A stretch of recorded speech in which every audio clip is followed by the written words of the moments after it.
Good morning student. मागच्या लेक्चरमध्ये आपण क्रिटिकल व्हेलॉसिटीचे रिलेशन स्टडी केलेत. क्रिटिकल व्हेलॉसिटीला दुसरा शब्द ऑर्बिटल व्हेलॉसिटी असा पण यूज करतात आणि आपण टाईम पिरियडचे रिलेशन देखील प्रूव्ह केलेत.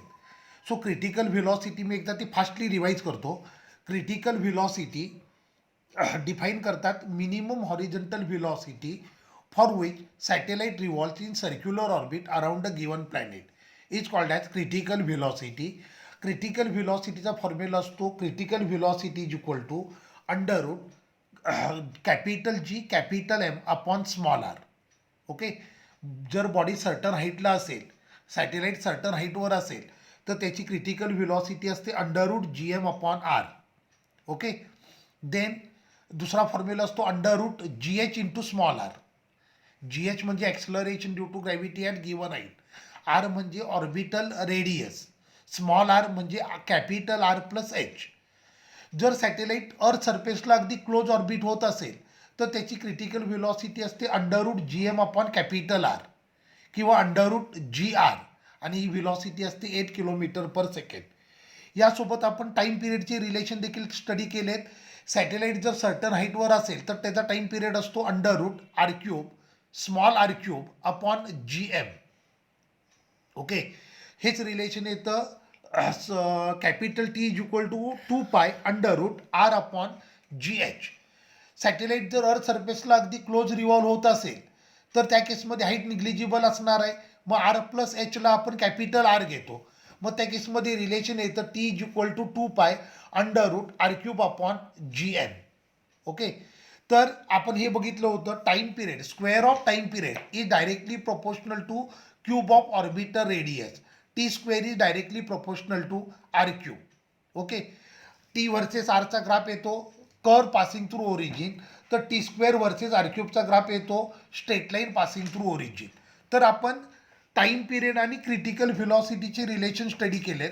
आज आपल्याला नवीन रिलेशन स्टडी करायचे ते म्हणजे बाइंडिंग एनर्जी ऑफ सॅटेलाइट. आता बघा, अर्थ सरफेसवर कोणताही ऑब्जेक्ट असेल तर तो ऑब्जेक्ट अर्थ सरफेसला बाउंड स्टेटमध्ये असणार आहे आणि ही बाउंड स्टेट येते due to attractive gravitational force between earth and given object. मी काय म्हटलं लक्षात आलं? अर्थ सरफेसवर कोणताही ऑब्जेक्ट असेल तो ऑब्जेक्ट आणि अर्थ ह्यांच्यामध्ये अट्रॅक्टिव्ह ग्रॅव्हिटेशनल फोर्स आहे, त्यामुळे तो ऑब्जेक्ट अर्थ सरफेसला बाउंड स्टेटमध्ये राहतो. A minimum energy required for bound state of object with respect to earth surface is called as total energy.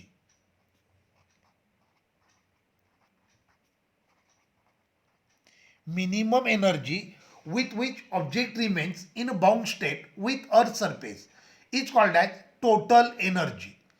आता त्या ऑब्जेक्टला जर अर्थच्या ग्रॅव्हिटेशनल फील्डपासून फ्री करायचं असेल, अनबाइंड करायचं असेल तर एक्सटर्नली एनर्जी सप्लाय करावी लागेल, एक्सटर्नल एनर्जी प्रोव्हाइड करावी लागेल. त्या एनर्जीला म्हणतात बाइंडिंग एनर्जी.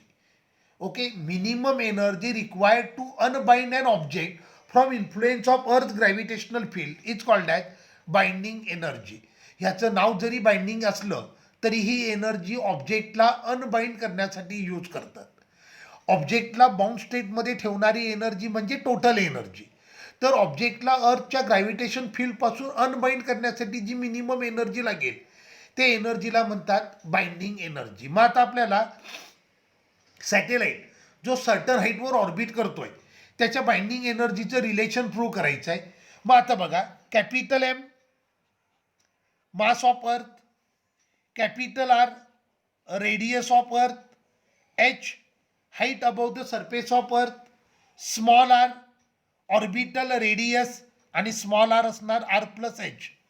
व्ही सी म्हणजे क्रिटिकल व्हेलॉसिटी. आता सॅटेलाइट सर्टन हाईटवर रिव्हॉल्व होतोय. Okay. Satellite is revolving at certain height above the surface of earth. मग मी डायग्राम ड्रॉ करतो.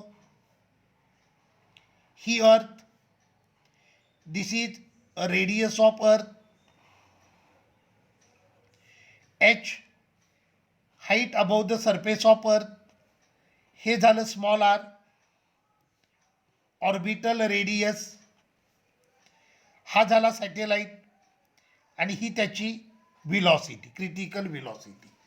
मग आता बाइंडिंग एनर्जीचं रिलेशन आपण ज्या वेळेला प्रूव्ह करणार आहे आपल्याला पहिल्यांदा कायनेटिक एनर्जी फाईंड करावी लागेल, पोटेन्शियल एनर्जी फाईंड करावी लागेल, टोटल एनर्जी फाईंड करावी लागेल आणि त्याच्यावरनं बाइंडिंग एनर्जी काढायची. ओके, आता बघा critical velocity of satellite formula असेल √GM अपॉन आर. हे आपण मागच्या लेक्चरमध्ये स्टडी केलंय. क्रिटिकल व्हेलॉसिटी फॉर्म्युला असतो √GM upon R. Kinetic energy फॉर्म्युलाला हाफ mvc². एम म्हणजे mass of satellite. Kinetic energy काढताना अर्थचं मास घ्यायचं नाही, सॅटेलाइट रिव्हॉल्व होते त्यामुळं मास कुणाचं घ्यायचं, सॅटेलाइटचं घ्यायचं. आणि सॅटेलाइटची व्हेलॉसिटी किती आहे, VC आहे. सो कायनेटिक एनर्जी आली हाफ mvc². सॅटेलाइटची कायनेटिक एनर्जी आपण फाईंड करतोय. सो कायनेटिक एनर्जीचा फॉर्म्युलाला half mvc². M is mass of satellite, VC is orbital velocity. So kinetic energy is equal to, हे आलं half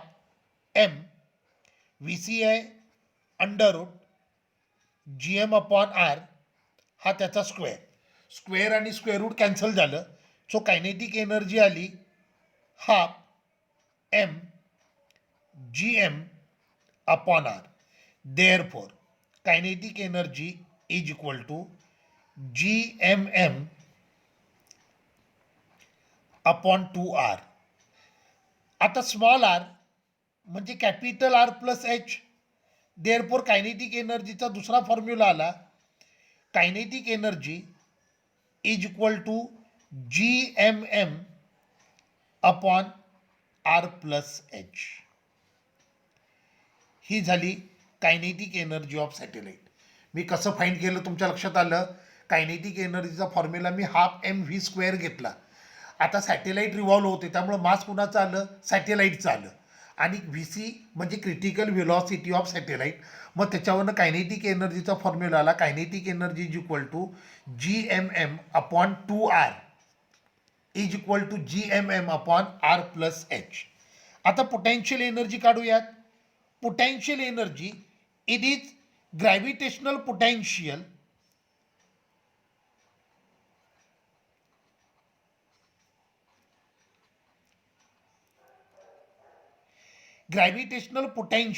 due to earth into mass of satellite.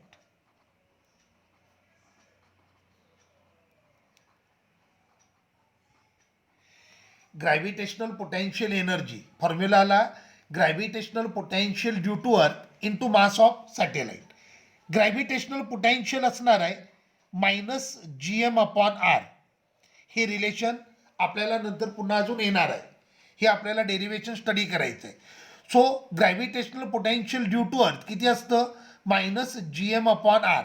Capital M म्हणजे mass of earth, R म्हणजे orbiter radius, into mass of satellite. सॅटेलाइटचं mass small आहे. So potential energy आली -GMM upon R. This is formula for potential energy. Okay, मी kinetic energy find केली, potential energy find केली. Potential energy पुन्हा एकदा सांगतो. पोटेन्शियल एनर्जी फॉर्म्युला आला gravitational potential due to earth into mass of satellite. Okay, अर्थचं gravitational potential असणार आहे -GM upon R into mass of satellite small m. So potential energy आली -GMM upon R. Okay, आता आपल्याला find करायची आहे total energy. मग total energy is nothing but kinetic energy plus potential energy. मग total energy आली, kinetic energy आहे GMM upon 2R plus potential energy आहे -GMM upon R. So total energy आली GMM upon 2R minus GMM upon R. So GMM upon R common निघालं, ब्रॅकेटमध्ये आलं half -1. So हे आलं GMM अपॉन आर हे cross multiply करतो 1 - 2/2. So हे आलं GMM upon R into bracket -1/2. So total energy आली -GMM upon 2R. This is total energy. ह्यातलं मायनस साईन इंडिकेट करतंय body is in bound state with surface of earth. लक्षात आलं? Minus sign काय indicate करतंय? Body earth सरफेसला bound स्टेटमध्ये. Okay. So bound state एखाद्या ऑब्जेक्टला किंवा एखाद्या सॅटेलाइटला अर्थ सरफेस सोबत बाउंड स्टेटला ठेवण्यासाठी जी मिनिमम एनर्जी लागते ती म्हणजे टोटल एनर्जी. बरोबर आहे. मग टोटल एनर्जीच्या अपोजिट काय असणार आहे? बाइंडिंग एनर्जी असणार आहे. बाइंडिंग एनर्जी म्हणजे minimum energy required to unbind satellite from influence of earth gravitational field. बरोबर आहे. आता इथे मायनस साईन इंडिकेट करतं की सॅटेलाइट बाउंड स्टेटला आहे. सो बाउंड स्टेट इंडिकेट करण्यासाठी मी मायनस साईन यूज केलं आहे. मग फ्री स्टेट इंडिकेट करण्यासाठी आपल्याला प्लस साईन यूज करावं लागेल. मग binding energy is nothing but plus total energy. Therefore binding energy is equal to आलं प्लस GMM अपॉन आर. लक्षात आलं? तर हे होतं binding energy of satellite orbiting at certain height above the surface of earth. आपण kinetic energy काढली. Kinetic energy आली GMM upon 2R. त्यानंतर आपण पोटेन्शियल एनर्जी काढली. पोटेन्शियल एनर्जी आली -GMM upon R. Total energy आली -GMM अपॉन 2R. तर binding energy आली प्लस GMM अपॉन 2R. इथे 2 लिहायचं राहिलं होतं. बाइंडिंग एनर्जी म्हणजे plus total energy. So binding energy आली प्लस GMM अपॉन 2R. इथे प्लस साईन इंडिकेट करतं की बॉडी फ्री स्टेटमध्ये. तर टोटल एनर्जीमधलं मायनस साईन इंडिकेट करतं बॉडी बाउंड स्टेटमध्ये. लक्षात आलं? मग आता KE PE TE मधलं रिलेशन स्टडी करूयात. मी सगळे फॉर्म्युले एकत्र लिहितो. Kinetic energy is equal to GMM upon 2R. बरोबर आहे. Potential energy -GMM upon R. Total energy -GMM upon 2R.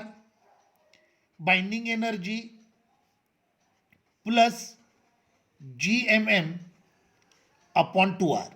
मग यांच्यात काय रिलेशन आहेत बघा. पहिलं relation KE is always equal to BE. बरोबर आहे. KEचा फॉर्म्युला काय आहे बघा GMM अपॉन 2R. बाइंडिंग एनर्जीचा फॉर्म्युला पण काय आहे GMM अपॉन 2R. म्हणजे kinetic energy is always equal to binding energy. Total energy is always equal to minus KE. बघा formula. Kinetic energy GMM upon 2R आणि total energy -GMM upon 2R. म्हणजे इथे फक्त plus आहे तर इकडे minus sine आहे. मग टोटल एनर्जी म्हणजे काय झालं मायनस कायनेटिक एनर्जी. लक्षात आलं? आता कायनेटिक आणि पोटेन्शियलमध्ये काय रिलेशन आहे बघूयात. आता kinetic energy GMM upon 2R. मग हे 2 इकडे घेतो. 2 times KE is equal to GMM upon R. बरोबर आहे. दोन्ही साईडला मायनस साईन देतो. मग -2 times KE is equal to -GMM upon R. -GMM upon R म्हणजे काय potential energy. So -2 KE is equal to P. लक्षात आलं? तुम्हाला JEEला न्यूमरिकल येतं किंवा थेरीमध्ये न्यूमरिकल येईल. तुम्हाला kinetic energy, total energy, binding energy सगळ्या फाइंड करायला सांगितलेले असतील. तर त्या केसमध्ये कुठली तर एकच एनर्जी काढायची आणि ह्या रिलेशनवरनं ॲडजस्ट करायचं. मग रिलेशन काय आलं kinetic energy is equal to binding energy. Total energy is equal to minus kinetic energy. -2 times kinetic energy is equal to potential energy. Clear झालं? हे डेरिवेशन अगदी सोपं आहे. आपण एक न्यूमरिकल सॉल्व करूयात म्हणजे तुमची आयडिया क्लिअर होईल. सपोज करा a satellite of mass 100 kg is orbiting at height. Satellite of mass 100 kg is orbiting at height 8000 kilometer above the surface of earth. Find all energy. म्हणजे kinetic, potential, total energy आपल्याला सगळं find करायचं आहे. Okay, मग आता बघा, पहिल्यांदा kinetic energy काढूयात.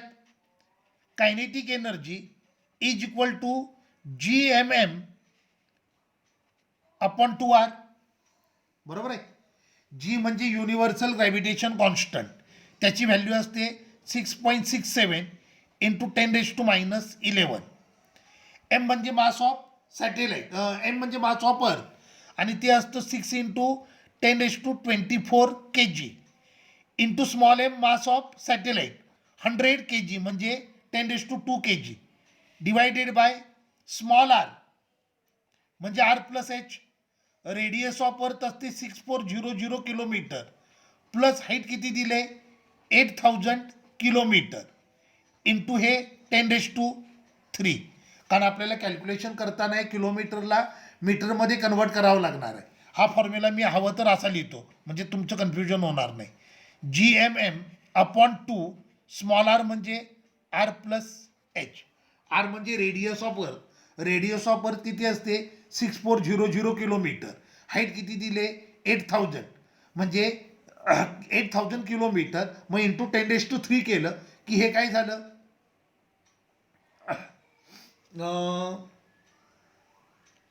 8000 पेक्षा 8000 खूप जास्त होईल. आपण हाईट 1600 किलोमीटर घेऊयात.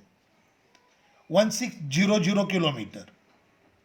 ओके, हे किलोमीटर आहे, त्याला मीटरमध्ये कन्वर्ट केलं इंटू 10⁻3 केलं.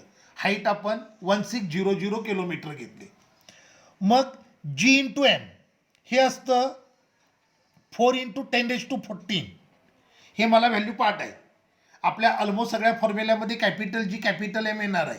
So capital G into capital M ही व्हॅल्यू किती असते 4 into 10⁻14 into mass of satellite 10⁻2 divided by हे आलं 2 इंटू 6400 इंटू 1600 म्हणजे हे आलं 8000 इंटू 10⁻3.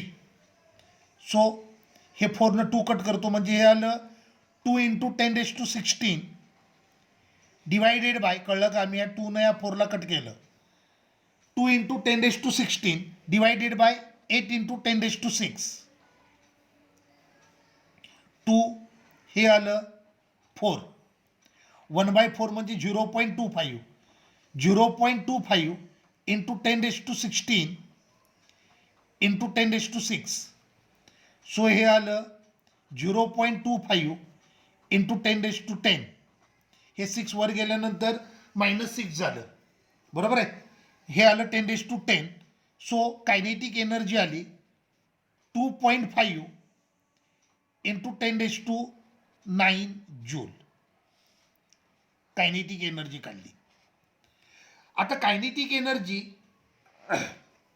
आणि बाइंडिंग एनर्जी सेम असतात. मग बाइंडिंग एनर्जी पण किती आली plus 2.5 into 10⁻9 joule. Kinetic energy is equal to binding energy असते. सो बाइंडिंग एनर्जी आली 2.5 इंटू 10⁻9 जूल. कळलं का. आता टोटल एनर्जी आणि कायनेटिक एनर्जी मॅग्निट्यूडमध्ये सेम असतात, फक्त टोटल एनर्जी निगेटिव्ह असते. मग total energy is nothing but minus kinetic energy. Therefore total energy is equal to minus 2.5 into 10⁻9 joule. ही झाली टोटल एनर्जी. बरोबर आहे. आता टोटल एनर्जी आणि पोटेन्शियल एनर्जीमध्ये काय रिलेशन असतं, किंवा कायनेटिक एनर्जी आणि पोटेन्शियल एनर्जीमध्ये काय रिलेशन असतं. Potential energy is equal to -2 times kinetic energy. मग potential energy is equal to -2 into kinetic energy आले 2.5 इंटू 10⁻9. सो पोटेन्शियल एनर्जी आली -5 इंटू 10⁻9 जूल. ही झाली पोटेन्शियल एनर्जी. तर तुम्हाला कायनेटिक एनर्जी दिली असेल त्याच्यावरनं बाइंडिंग एनर्जी विचारली तर kinetic energy is always equal to binding energy. Kinetic energy आणि टोटल एनर्जी ह्यांच्यामधलं रिलेशन काय आहे? Total energy is equal to minus kinetic energy. Potential energy आणि कायनेटिक एनर्जीमध्ये काय रिलेशन आहे? तर potential energy is equal to -2 times kinetic energy. So potential energy ही कायनेटिक एनर्जीच्या डबल असणार आहे आणि विथ मायनस साईन असणार आहे. सो हे न्यूमरिकल तुम्हाला समजावं म्हणून मी सॉल्व्ह केलं. ओके, आता एक आपल्याला इम्पॉर्टंट ग्राफ ड्रॉ करायचा आहे. आता kinetic energy is equal to GMM upon 2R. So kinetic energy is inversely proportional to R. Potential energy is minus GMM upon R. बरोबर आहे. आणि total energy is equal to minus GMM upon 2R. आता हे बघा, इथे डिनॉमिनेटरला काही नाही म्हणजे 1 आहे, म्हणजे हे 1 times minus GMM upon R आहे. तर टोटल एनर्जी हे 1/2 आहे. 1/2 म्हणजे 0.5. 0.5 times minus GMM upon R आहे. मी काय केलं कळलं का? Potential energy minus GMM upon R म्हणजे ॲक्च्युली ते 1 times minus GMM upon R आहे. तर total energy minus GMM upon 2R आहे. 1/2 म्हणजे 0.5 म्हणजे टोटल एनर्जी किती आहे? 0.5 times minus GMM upon R. मग टोटल एनर्जी आणि पोटॅन्शियल एनर्जी ह्याच्यामध्ये टोटल एनर्जी लेस निगेटिव्ह आहे आणि पोटॅन्शियल एनर्जी मोर निगेटिव्ह आहे. लक्षात आलं? Potential energy is also inversely proportional to R. Total energy is also inversely proportional to R. मग graph कसा येईल बघा. हे R ह्या energy. Kinetic energy is inversely proportional to R. याचा अर्थ जसं डिस्टन्स वाढत जाईल कायनेटिक एनर्जी डिक्रीज होत जाणार. बरोबर आहे. Kinetic energy is inversely proportional to R. याचा अर्थ जसं डिस्टन्स इन्क्रीज होईल कायनेटिक एनर्जी डिक्रीज होणार. सो हा ग्राफ आला कायनेटिक एनर्जीचा. पोटॅन्शियल एनर्जी आणि टोटल एनर्जी दोन्ही निगेटिव्ह आहेत म्हणजे हे दोन्ही ग्राफ निगेटिव्ह साईडला यायला पाहिजेत. बरोबर आहे. मग दोन्ही ग्राफ आपले निगेटिव्ह साईडला आले. पण total energy 0.5 times minus GMM upon R आहे. तर kinetic energy potential energy 1 times minus GMM upon R आहे. लक्षात आलं का तुमच्या? पोटॅन्शियल एनर्जी आणि टोटल एनर्जी याच्यामध्ये लेस निगेटिव्ह कोण आहे? टोटल एनर्जी आहे आणि पोटॅन्शियल एनर्जी मोर निगेटिव्ह आहे. त्यामुळं हा ग्राफ टोटल एनर्जीचा झाला तर हा ग्राफ पोटॅन्शियल एनर्जीचा झाला. टोटल एनर्जी लेस निगेटिव्ह आहे, पोटॅन्शियल एनर्जी मोर निगेटिव्ह आहे. क्लिअर झालं? तर हा ग्राफ JEEला पण विचारलेला आहे, नीटला पण विचारलेला आहे, महाराष्ट्र CETला देखील विचारलेला आहे आणि पुन्हा देखील यावर क्वेश्चन यायचा चान्स आहे. तुम्हाला क्लिअर झालं? मी काय केलं बघा. Potential energy minus GMM upon R आहे, त्याला लिहिलं 1 times minus GMM upon R. Total एनर्जीला 1/2 आहे म्हणून मी लिहिलं त्याला 1/2 म्हणजे 0.5. हे 0.5 times minus GMM upon R झालं. बरोबर आहे. मग टोटल एनर्जी आणि पोटॅन्शियल एनर्जीमध्ये कंपॅरिझन केलं तर टोटल एनर्जी आहे ती लेस निगेटिव्ह आहे आणि ती इनव्हर्सली प्रोपोर्शनल टू R आहे म्हणजे जसं डिस्टन्स वाढणार तशी एनर्जी कमी होणार. सो हा ग्राफ आला कायनेटिक एनर्जीचा, हा ग्राफ आला टोटल एनर्जीचा आणि हा ग्राफ आला पोटॅन्शियल एनर्जीचा. क्लिअर झालं? ओके. मग आता पुढचं डेरिव्हेशन स्टडी करूयात. Binding energy of object at rest on a surface of अर्थ. Binding energy of object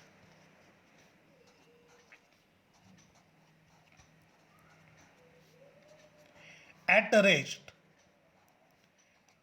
on surface of अर्थ.